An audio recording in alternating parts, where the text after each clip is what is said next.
Okay, ये है अल-अल्बानी ने इसको सही कहा है ग्रेडिंग, ठीक है। बिल्कुल। अब सुनन अबी इसमें दाऊद। देखें कि उमर बिन खत्ताब जो है वो बात कर रहे हैं।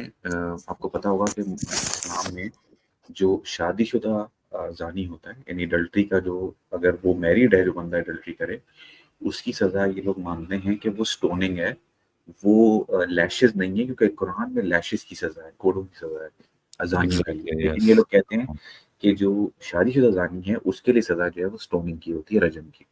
अब राइट, यहाँ राइट। ये कह रहे हैं, हज़रत उमर ये कहते हैं कि अल्लाह sent Muhammad with truth and sent down the books of him, and the verses of stoning was included in what he sent down to him. यानी वो कह रहे हैं कि स्टोनिंग के वर्सेस कुरान में मौजूद थे। We read it and memorized it, हमने पढ़ा भी उसको और याद भी किया था। The messenger of Allah had people stone to death and we have done it also since his death. हम भी आज तक उस चीज को फॉलो करते आए हैं, यानी शादीशुदा जो एडल्टरर्स हैं उनको हमने सजा दी है। Right. I am afraid that people, हुजूर ने भी दी है ये सजा, और और उसके हम भी बाद हम देते भी हैं देते बाद में। हैं। I am afraid that people might say with the passage of time we do not find the verse of stoning in the book of Allah, and thus they stray by abandoning a duty which Allah had received. अब आप सबसे पहली बात ये देखेंगे, और उमर ये कह रहे हैं कि मुझे डर है कि लोग अपनी इस रिस्पॉन्सिबिलिटी को इसलिए ना भूल जाएं क्योंकि ये कुरान में नहीं है, और वो लोग ये बोल रहे हैं कि ये तो कुरान में मौजूद नहीं है सजा। तो अब ये देखिए, सबसे पहली बात, सहाबा को ये परेशानी रहती थी कि यार ये क्या है कि वो एक हुक्म था और वो कुरान में है ही नहीं, ठीक है। तो कैसी अजीब सी बात है कि खुद उनको तो पता चल रहा है कि लोगों को परेशानी होगी इससे बाद में, ठीक है।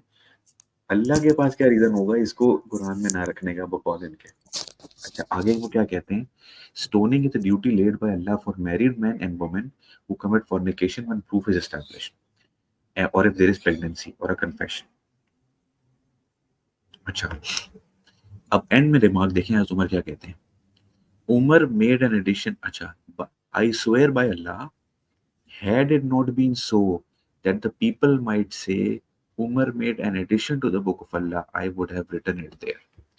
यानी यहाँ पर वो ये कह रहे हैं कि मैं कसम खाता हूँ अल्लाह की कि अगर लोग ये ना कहते ना, लोगों यानी लोगों के डर से रुक गए, कहते हैं लोग अगर ये ना कहते ना कि अल्लाह तुमने अल्लाह की किताब में एडिशन कर दिया है, तो मैं उसको लिख देता उसमें।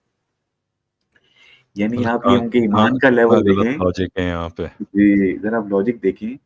कह रहे हैं कि लोगों के डर से रुक गए, लोगों का डर ना होता तो कुरान में एडिशन कर देते। राइट, मतलब आपका जो प्रिजर्वेशन का क्लेम है, वो अगर आप इस हदीस को सही मानते हो, तो फिर आपका वो क्लेम जो है वो यहीं पे बैठ गया, बिल्कुल प्रिजर्वेशन वाला, राइट। क्योंकि वो प्रिजर्व रही नहीं, ये वाली आपको यहाँ पर ये वाली आयत कहाँ ऊपर गई से फिर। फतवा लग जाना चाहिए हज़रत उमर पर राइट, कि भाई ये किस तरह की बातें कर रहे हैं कि कुरान में लोगों के डर से नहीं एडिशन कर रहे। राइट। उनको कहना चाहिए था ये अल्लाह की किताब है इसलिए एडिशन नहीं कर अल्लाह, रहा। हाँ, उन्होंने कहा कि लोगों के डर से नहीं कर रहा। तो बहरहाल यहीं बिल्कुल। पर एक बड़ी प्रॉब्लम हो जाती है। अच्छा, अब अगली हदीस खोलें, हम जल्दी जल्दी जरा हदीसों को गुजारते हैं। ओके, एक मिनट है ना, मेरे को खोलना पड़ेगी वो जी, हदीस। बस ये हदीसें हम दिखा लें, फिर मेरा ख्याल है हमारा हमने ये इनका टॉपिक जो पूरा कवर कर लिया। हाँ, एक अच्छा, इस पे मिनट मैं है। एक एब्रोगेशन पे थोड़ा सा ऐड करता हूँ। ये एब्रोगेशन पे एक्सक्यूज ही लाते हैं कि 3 तरीके की एब्रोगेशन होती है। या तो रिसाइटेशन और जो तिलावत और हुक्म दोनों मनसूख हो गया, सिर्फ तिलावत मनसूख हुई, या फिर सिर्फ रूलिंग मनसूख हुई, ठीक है, और रिसाइटेशन जारी है। इस केस में कहते हैं कि रिसाइटेशन मनसूख हुई लेकिन रूलिंग जारी है। लेकिन ये जो एक्सप्लेनेशन देते हैं ना वो बिल्कुल भी कोहेरेंट नहीं है, और इस वजह से एब्रोगेशन के ऊपर इनके अंदर इजमा भी नहीं है। ठीक है, मुअतज़िली और शियास के अंदर इसमें बिल्कुल वो इनके इजमा को नहीं मानते हैं, इनमें डिसएग्रीमेंट है। जैसे जिस केस में फॉर एग्जांपल रूलिंग एब्रोगेट हो जाती है और रिसाइटेशन बाकी रहती है, उसमें ये एक्सक्यूज ही देते हैं कि यार वो आपको अल्लाह ताला ने ये बताया कि देखो मैंने तुम्हारे लिए कितनी आसानी कर दी है, और अपनी इससे अल्लाह ताला की मर्जी जाहिर होती है, और आप क्योंकि उसे पढ़ोगे तो आपको सवाब मिलेगा, ठीक है। फिर अगर यही यही एक्सक्यूज यूज करना है, तो उस केस में आप क्या करोगे जिस केस में रूलिंग बाकी है लेकिन रिसाइटेशन बंद हो गई है। तो ये दो चीजें बड़ी कॉन्ट्राडिक्टरी हो बिल्कुल, जाती हैं इस सेंस में। और ये बिल्कुल ही बेवकूफाना तौजी है कि रेसिटेशन मंसूब हो जाए किसी वर्स की और रूलिंग बिल्कुल। बाकी हो। यानी इसकी कोई लॉजिक कोई नहीं समझा दे कि यार अल्लाह ने एक हुक्म कुरान पे पहले नाजिल किया, वो हुक्म कायम है, लेकिन उसकी रेसिटेशन कैंसिल कर दी। यार इसकी क्या लॉजिक हो सकती है कोई इसी मुसलमान के दिमाग में कि यार अल्लाह ने बड़ी हिकमत सोची कि यार अच्छा ये काम तो जारी रखना है, इसकी रेसिटेशन कैंसिल कर देता हूँ यार। वही यानी नहीं कैसे इसमें आपके दिमाग में इसकी ये तौजीह बनाते हुए, ऐसी बात है मजबूरी है तौजीह बनाना उनकी, सिंपल तौजीह है इसकी कि वो वर्स भूल गए, अब याद नहीं आ रहा कि एग्जैक्ट वर्डिंग्स क्या थे। राइट नहीं, राइट इस पे कुरान पाक की वर्स भी है कि यार अगर अगर मैं कोई आयत मंसूख करता हूँ तो हाँ मैं उसकी जगह उससे बेहतर और उससे बिल्कुल। स्ट्रॉन्ग वर्ड्स लाता हूँ। तो इन पे अब ये बर्डन ऑफ प्रूफ है कि फॉर एग्जांपल रज़ात कबीर जो ब्रेस्ट फीडिंग वाली आयत को ही ये मंसूख अभी कहते हैं और ये अभी मैं एडल्ट्री वाली आयत ये को वाली मंसूख हदीस है, कहते हैं। ये वाली हदीस है जो भी अपने सामने रखी है। अच्छा जी इसमें फिर तो इसकी सैटेनिक वर्सेस जो नस्ख जिस आयत ने से किया है वो आयत कहाँ गई भाई? बिल्कुल। अब आप ये देखें, ये एक हदीस है सही मुस्लिम 1452 आयशा कहती हैं कि it had been revealed in the Holy Quran that 10 clear sucklings make the marriage unlawful. Then it was abrogated and substituted by 5 sucklings, and Allah's apostle died, and it was before that time found in the Holy Quran. यानी कि वो हुजूर की वफात तक हम इसको पढ़ा करते थे कुरान में। अब सवाल ये कि हुजूर की वफात तक पढ़ते थे, उसके बाद अचानक से कैसे ये कैंसिल आउट हो गई, एब्रोगेट हो गई है उसकी ये रेसिटेशन। गायब कैसे हो गई बेसिकली। हाँ, वफात और तक पढ़ रहे हैं, लेकिन उसके अचानक से कोई अचानक से सहाबा पर नाजिल हुई चीज क्या नहीं, अब ये एब्रोगेट हो गई। वाह! अच्छा, हाँ और नहीं इसमें पर दूसरी इसमें बात ये है कि हजरत आयशा तो तब भी एडल्ट सकलिंग को जायज कहती हैं। हाँ वो तो इसमें कहती थी इसमें भी ना, तो वो तो हाँ ये तो वो है तो ना कि वो करवाती भी 10 थी। से 5 पर आ गई, वो 10 से 5 पर आ गई थी, हाँ या नहीं वही वो 5 का नंबर ऑर्डर आ गया। राइट नंबर ये कम हो कहते गया हैं कि पर वो 5 भी मंसूख हो गई है, लेकिन इस चीज़ की इनके पास कोई हम्म, मुतवातिर बात नहीं है। और कुछ भी सबसे नहीं। बड़ा सवाल ये उठता है कि अगर ये मंसूख हो गई थी तो जिस आयत ने इनको मंसूख किया था वो आयत तो दिखा दो भाई। बिल्कुल बिल्कुल, उससे बेहतर आयत एग्जैक्टली कहाँ है, उससे राइट बेहतर राइट वाली आयत कहाँ है। क्योंकि सिर्फ कुरान के स्टैंडर्ड के हिसाब से चले तो कुरान में कहीं भी नहीं लिखा हुआ कि सुन्नत जो है वो कुरान को मंसूख कर सकती है। बिल्कुल। राइट राइट अच्छा जी, आगे अगली आयत को, अगली हदीस को। हाँ अगली हदीस जो है ये वाली है ना, मैंने कौन सी खोली है, ये सही खोली है ना।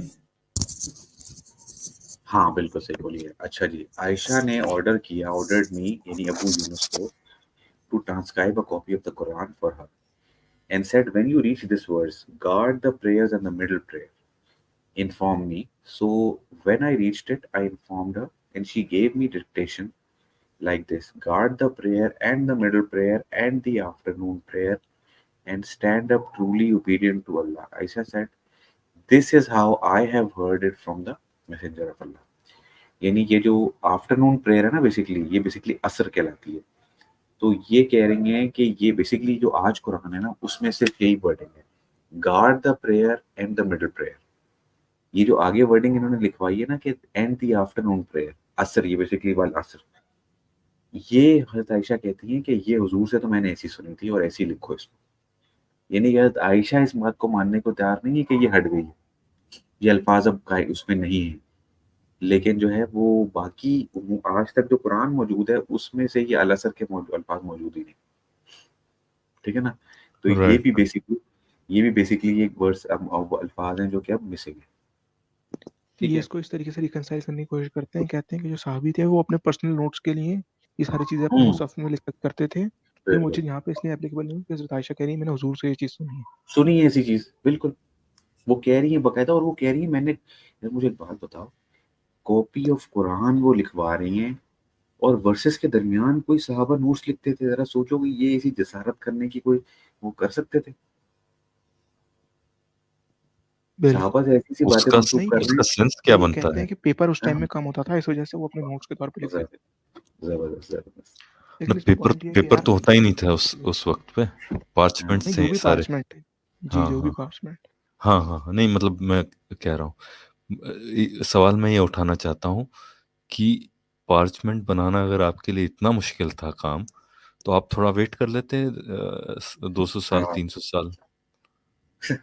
ठीक है, आप वेट कर यार लेते देखिए ना, अल्लाह या मुझे फिर ये अल्लाह भी वेट समझ में कर नहीं या फिर आता। आप या फिर आप चाइना पे चले जाते। चाइना दूसरी सदी से पेपर छाप रहा था, राइट?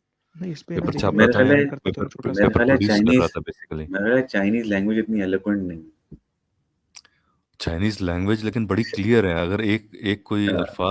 आप अल्फाज कोई भी इस्तेमाल करेंगे उनके डिस्टिंक्ट मीनिंग्स है। तो मतलब जो हाँ, क्लैरिटी मैं जो है तंजिया कह आपकी रहा हूँ। नहीं, मैं आपकी तंजिया कह आपका रहा जो हाँ जी। क्लैरिटी है वो बढ़ जाएगी, राइट? हूँ। बिल्कुल। नहीं, मेरा पॉइंट ये था कि मैं जब शुरू-शुरू में एक्स मुस्लिम हुआ था ना, तो मेरी आर्गुमेंट बड़ी फेवरेट थी। जब हम स्लेवरी पे इनसे सवाल करते हैं ना, गांधी साहब जैसे स्कॉलर से, तो गांधी साहब एक एक्सक्यूज ये लाते हैं कि यार उस जमाने में अगर स्लेवरी एकदम से खत्म कर देते तो जो पूरा इकोनॉमिक सिस्टम है वो पूरा कोलैप्स कर जाता। ठीक है, तो इस पे मेरे दिमाग में एक आर्ग्यूमेंट आई थी कि यार अगर मैं एक प्रॉफिट हूँ और मेरे को एक मिरेकल, सिर्फ एक अपनी पूरी जिंदगी में एक मिरेकल दिखाने का मौका दिया जाए, तो मैं चांद को तोड़ना ज्यादा पसंद करूंगा या इकोनॉमी में इन्फ्लक्स इतना डालूं कि सारे स्लेव आजाद हो जाए। सेम चीज यहाँ पे लगाई जा सकती है कि यार क्या चांद को दो टुकड़े करना इतना बड़ा मिरेकल था, या फिर आसमान से पेपर और इंक नाजिल हो जाती और कुरान की प्रिजर्वेशन ढंग से हो जाती। बिल्कुल, बिल्कुल। हाँ, नहीं वो तो है।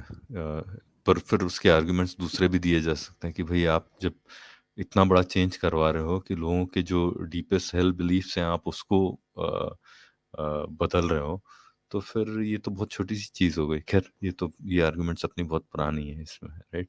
हुँ।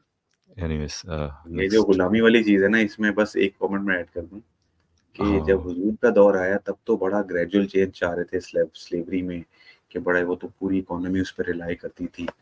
लेकिन जब हज़रत मूसा ने फ़िरौन से कहा कि भई ये सारे बनी इस्राइल को मेरे साथ भेज दो, तब नहीं याद आया कि यार मैं बड़ी अनरीज़नेबल डिमांड कर रहा हूँ फ़िरौन से।